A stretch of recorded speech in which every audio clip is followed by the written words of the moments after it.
Okay, so class, let's do a quick review on fractions. So, I guess the first thing we need to review is exactly what is a fraction. So if we're looking at a fraction and we tell ourselves that 1/3, I'm going to give you 1/3 of a pizza. So that tells you that first thing I'm gonna do is cut the pizza into thirds. Three pieces, three equal pieces. They may not look equal, but they are. And I'm going to give you one of those three pieces of pizza. So I'm giving you 1/3 of a slice of an entire pizza. So it's always parts over whole. So I'm going to give you one part over three wholes, or three parts of a whole. Okay, so a fraction always represents that. So let's start with the first question here.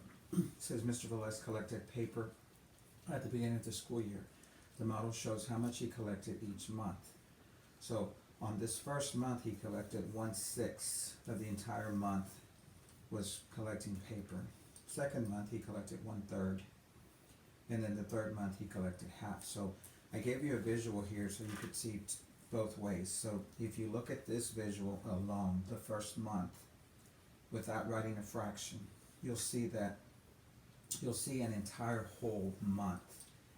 And then you'll see that that month has been broken up into 6 parts.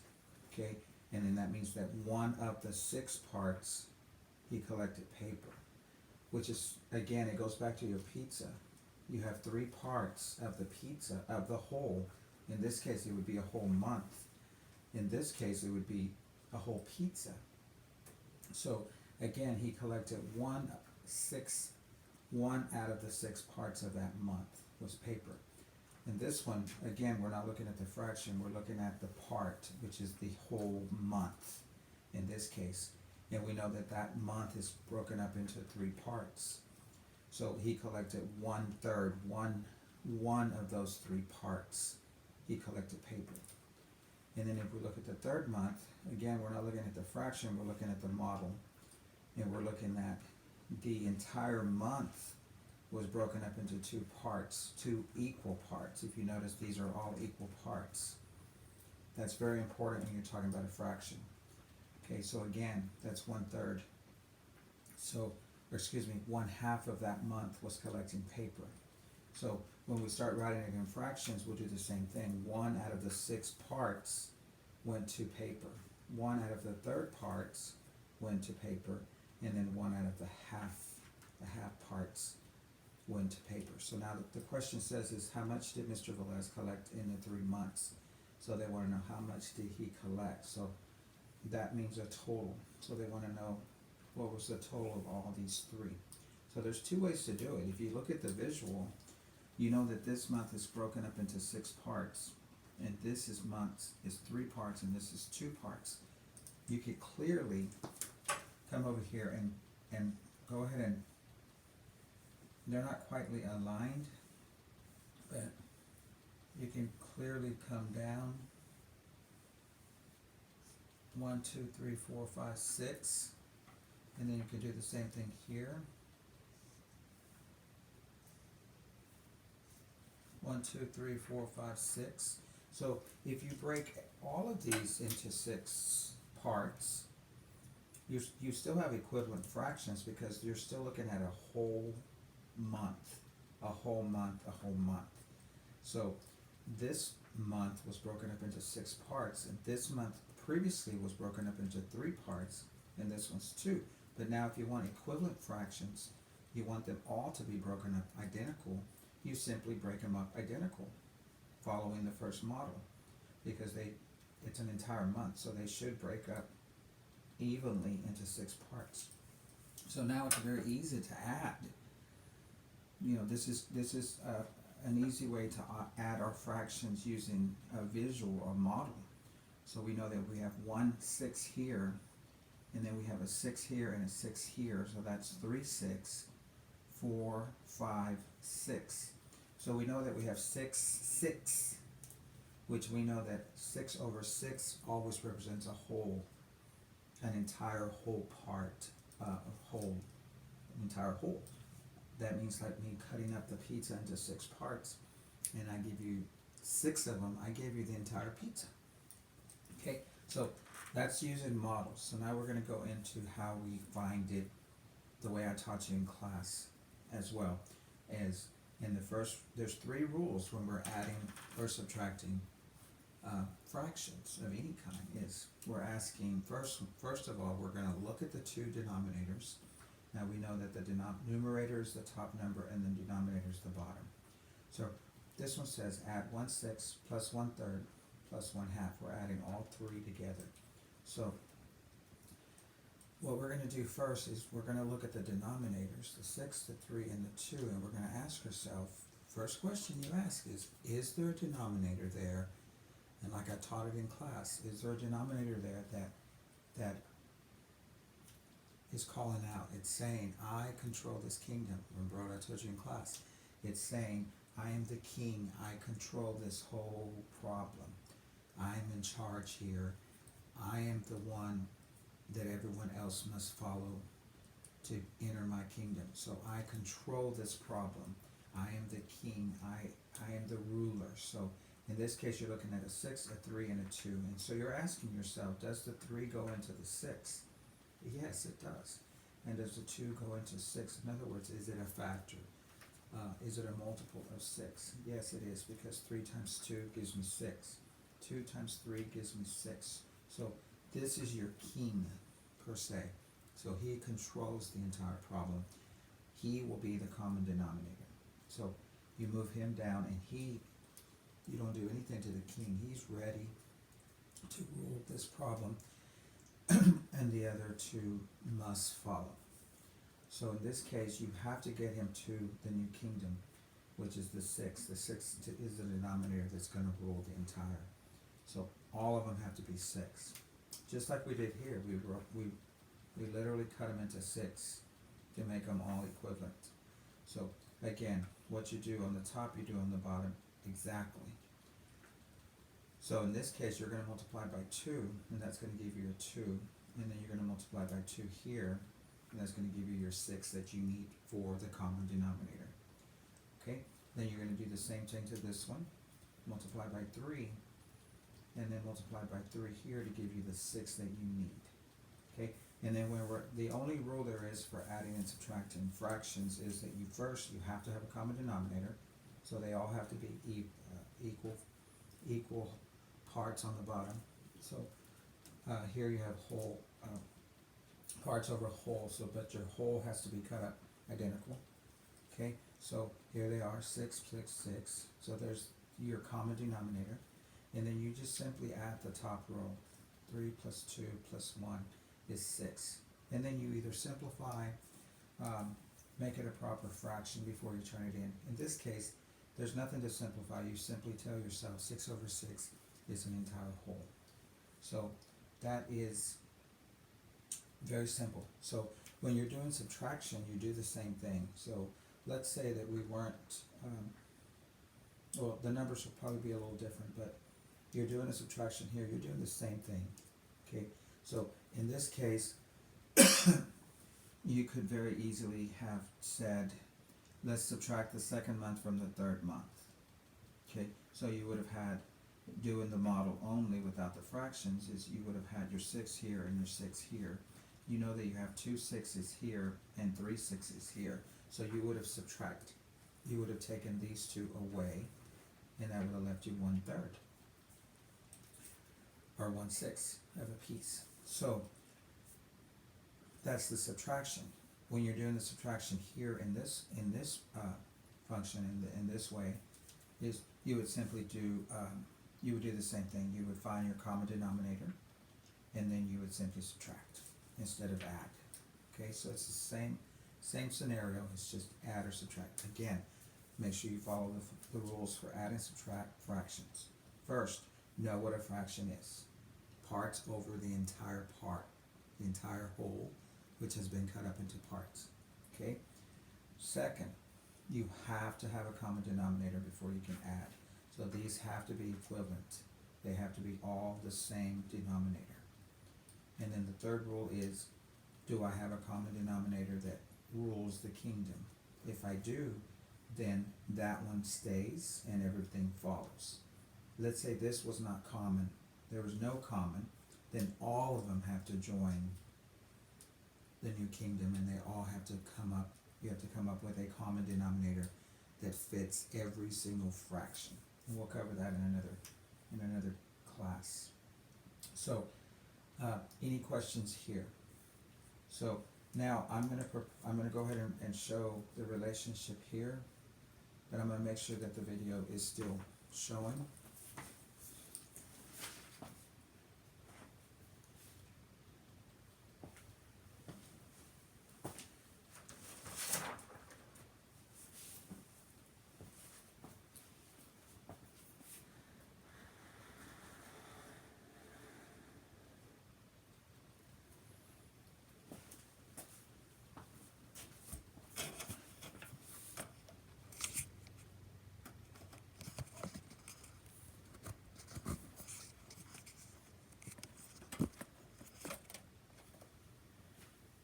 Okay, I'm hoping that you can see the bottom one. I know there's a slight glare, but it says, what is the relationship of 3/4 and 1/3?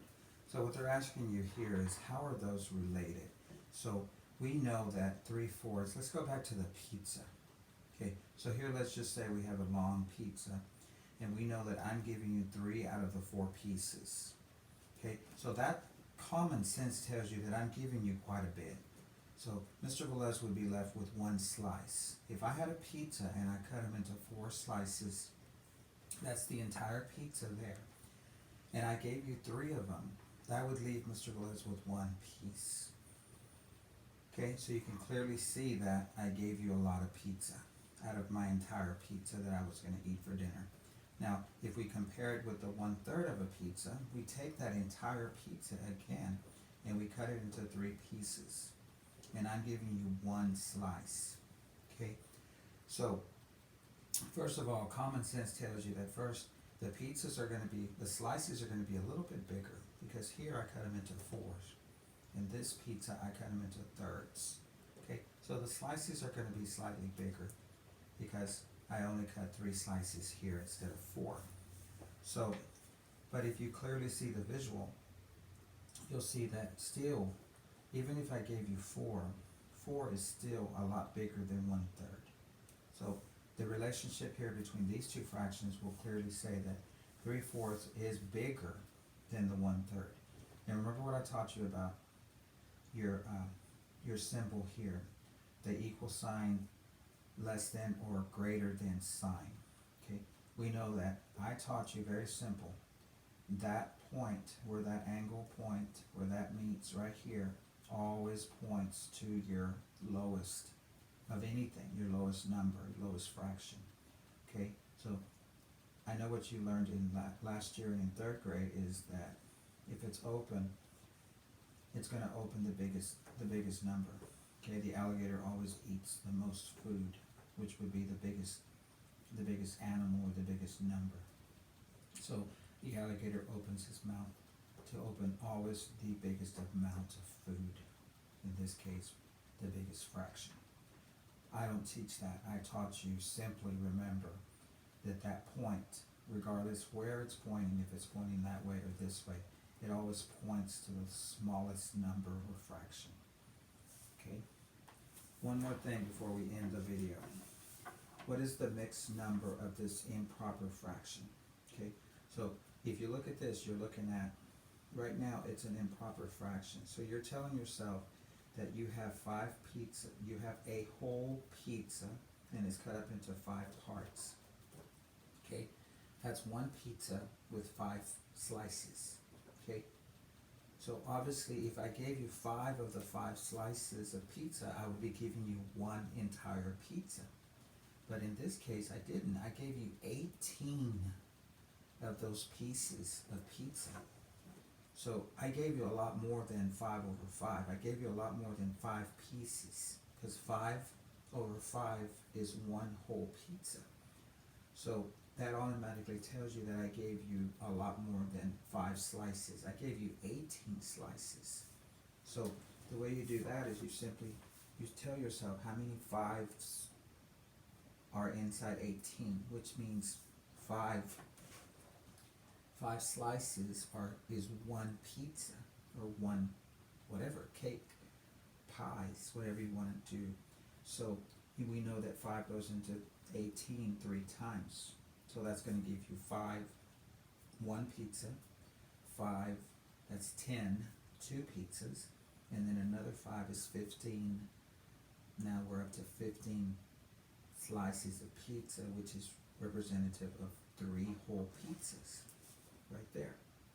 So when you subtract the 15 slices, then it leaves you with 3 individual slices, okay?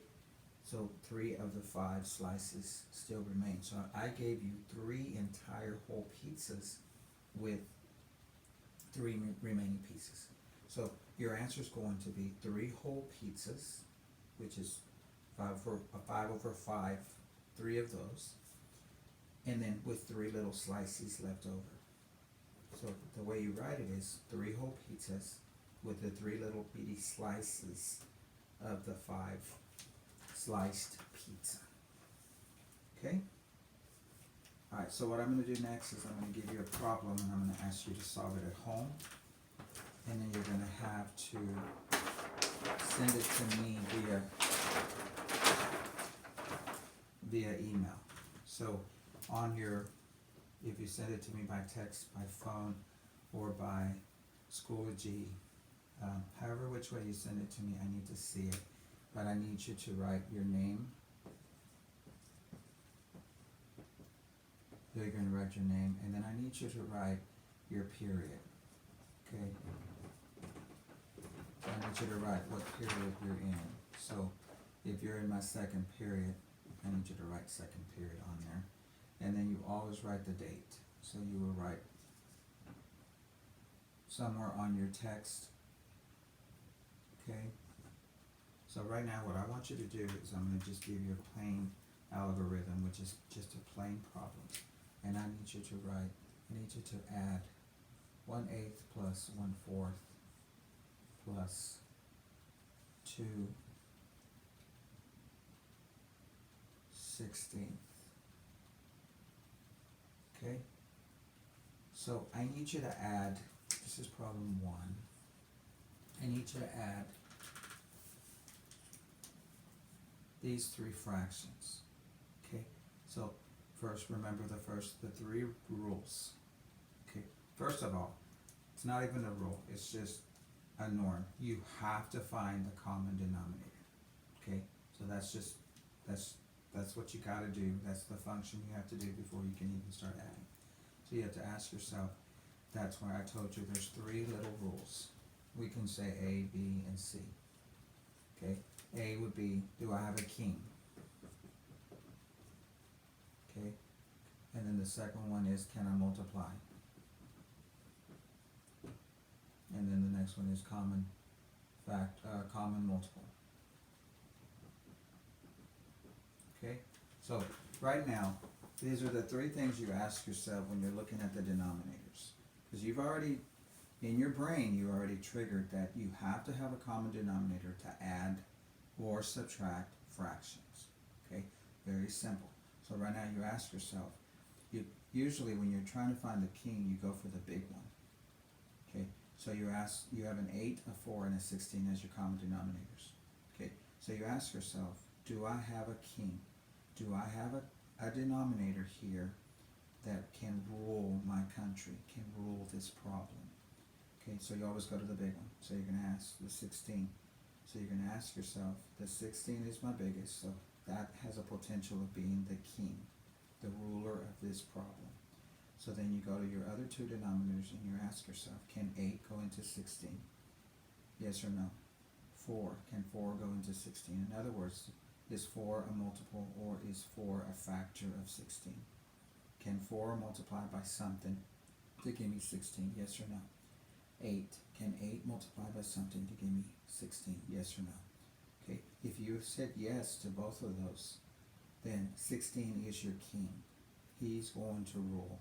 He stays by himself. He's ready to go. These 2 have to join. Okay, so now if you said yes here, then you have to ask yourself, what multiplies by 8 to give me 16? What you do here, whatever you multiplied here to give me 16, you have to do it here.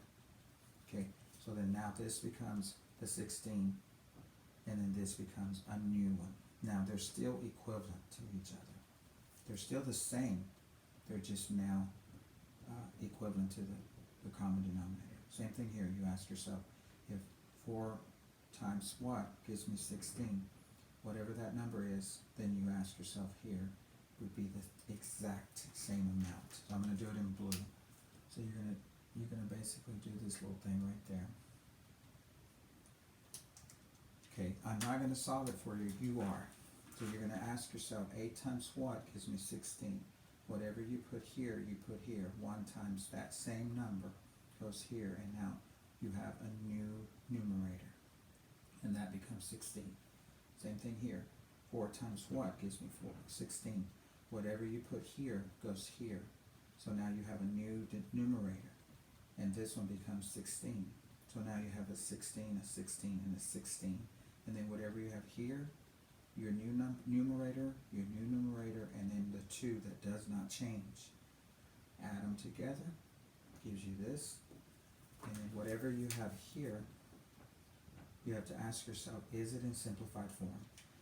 Is it in the smallest amount? So remember what happened here. You went up to 16, but these were simplified. They're equivalent, but they're in the most simplified form. And then your new one, which is the 16, and then whatever's here, that one is also, they're equivalent to each other, but it's in the highest fraction form. So more than likely when you get here, you're going to have to, because you're going to end up in the highest fraction form here. So you ask yourself, what factors go into both of them identical to make it smaller? Simplified form. Okay, so I'm going to leave you with that. I'm going to go ahead and turn the video off, and I'm going to ask you to submit this to me via either email, on Schoology, phone, a text. You can solve it on a piece of paper, and then have your mom or dad shoot it to me by text. You can do that, or you can send it through Schoology, or you can scan it. There's so many ways for you guys to be able to send this to me. If you can't do any of that, you can just call me and give me the answer, but I'll ask you, how did you solve it? Okay, so again, you can text it to me, Schoology, my text. Most of you should have this number already.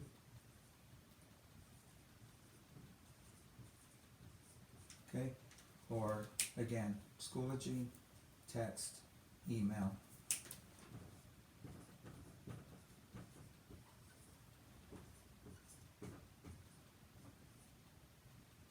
So it's CSISD, College Station Independent School District. Okay, so most of you should already know how to send stuff like this in to me. So if you have any questions, give me a call, send me a text, send me a message on Schoology, and that is the end of this lesson.